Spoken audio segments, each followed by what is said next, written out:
On Thursday night, the District Board approved the budget for the 2014-15 school year. The Board also heard an initial referendum strategy from Bill McCoshen of Capital Consultants, the business that is assisting us in the referendum campaign. As you likely know, the Board last month in a special meeting approved a referendum vote for the August 12th primary. We are gearing up and quickly getting organized. Expect more information soon on how you can help. In other action, the Board approved the concept for a 2-year technical diploma program for industrial maintenance technician and approved lease extensions for the Rock County Sheriff's Substation here on campus and for Upper Iowa University.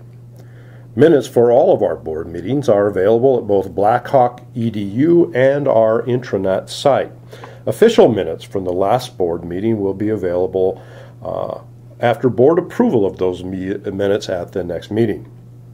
Finally, as you were advised last month in an email, the Marketing and Communications Department has been reorganized. Now, under the direction of Kelly Cameron, the department has been renamed the Office of College Advancement and Community Relations.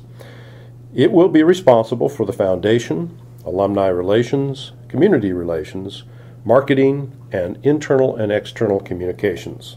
The change goes into effect July 1. Thank you.